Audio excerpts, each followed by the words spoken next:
अक्सर ऐसा होता है ना कि हम सोचने में इतना उलझ जाते हैं कि कुछ कर ही नहीं पाते। बस सोचते रहते हैं और काम वहीं का वहीं रह जाता है। तो आज हम पीटर हॉलिन्स की किताब कम सोचें ज़्यादा करें के आइडियाज़ को समझने वाले हैं। चलिए देखते हैं कि कैसे हम इस ओवरथिंकिंग की आदत से बाहर निकलकर असल में एक्शन लेना शुरू कर सकते हैं। और पता है इसकी सबसे बड़ी वजह क्या है? वो है परफेक्शन का जाल। हम में से ज्यादातर लोग इसी में फंसे रहते हैं। ये सोचना कि जब तक सब कुछ एकदम परफेक्ट नहीं होगा तब तक मैं शुरू ही नहीं करूंगा। और नतीजा? अरे नतीजा ये होता है कि हम कभी शुरुआत ही नहीं कर पाते।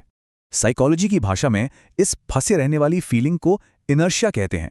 ये एक तरह की अदृश्य दीवार है ना, जिसे हम खुद ही अपने चारों ओर खड़ा कर लेते हैं। क्यों? सिर्फ इसलिए क्योंकि हमें पहली बार में सब कुछ परफेक्ट चाहिए। तो सवाल यह है कि इस इनर्शिया की दीवार को तोड़ा कैसे जाए। इसका राज बहुत सिंपल है। बस इस एक बात को अपनाना होगा कि पहली कोशिश हमेशा थोड़ी गड़बड़ ही होती है, हमेशा। और जिस पल हम ये बात मान लेते हैं ना, यकीन मानिए परफेक्शन का सारा प्रेशर दिमाग से उतर जाता है और काम करना कहीं ज्यादा आसान हो जाता है। इसको ऐसे समझिए, एक छोटा बच्चा जो चलना सीख रहा है, अगर वो ये सोचे कि नहीं मैं तो तभी चलूंगा जब बिना गिरे दौड़ सकूं, तो क्या वो कभी भी चल पाएगा? कभी नहीं।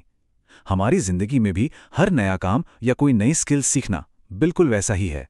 शुरुआत में गिरना, लड़खड़ाना, ये तो प्रोसेस का हिस्सा है। चलिए अब एक बहुत बड़े मिथ को तोड़ते हैं, एक बहुत बड़ी गलतफहमी हम सबके दिमाग में। हम क्या सोचते हैं कि पहले मोटिवेशन आएगा फिर हम काम शुरू करेंगे। सही, लेकिन क्या हो अगर मैं कहूं कि ये पूरी इक्वेशन ही उल्टी है? मोटिवेशन का इंतजार करना जानते हैं कैसा है?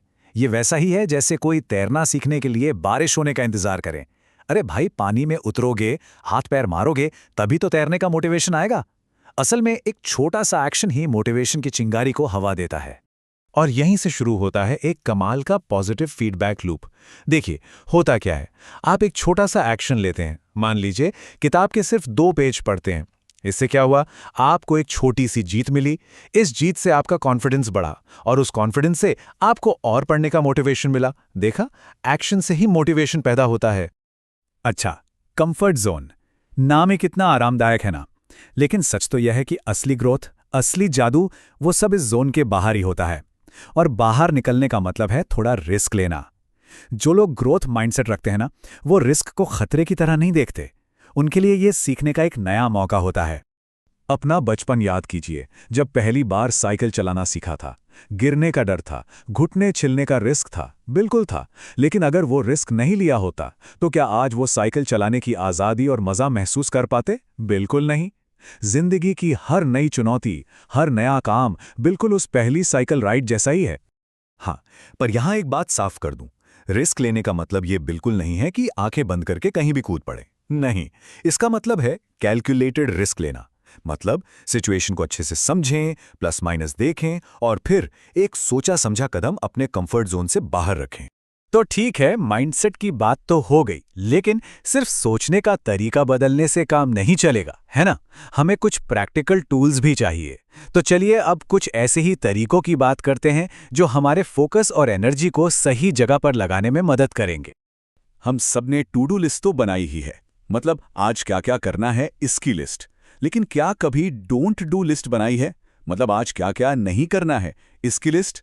ये जानना भी उतना ही जरूरी है जैसे सुबह उठते ही सोशल मीडिया स्क्रॉल नहीं करना। ये छोटी छोटी चीजें जो हम छोड़ देते हैं ना, ये हमारी ढेरों एनर्जी और फोकस बचा सकती हैं। अगला टूल है बर्नर लिस्ट। अब इसके लिए खुद को एक शेफ की तरह इमेजिन कीजिए। आपके सामने एक स्टोव है जिसमें 4 बर्नर हैं, है ना?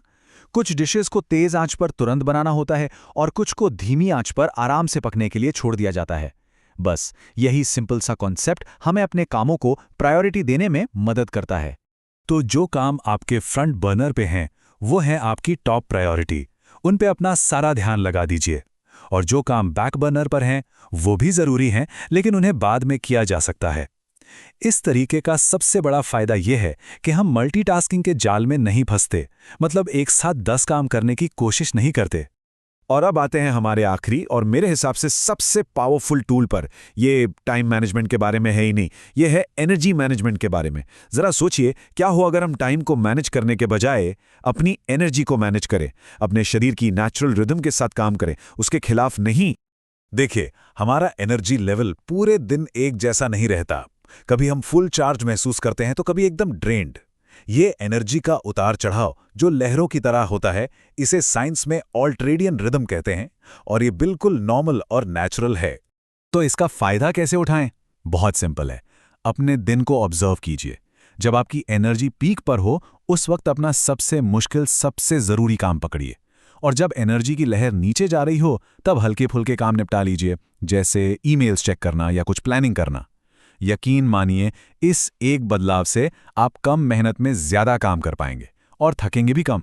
तो अब सवाल ये है कि वो एक छोटा, इम्परफेक्ट, यानी कि जैसा तैसा पहला कदम क्या हो सकता है जिसे आज ही उठाया जा सकता है? बस एक कदम।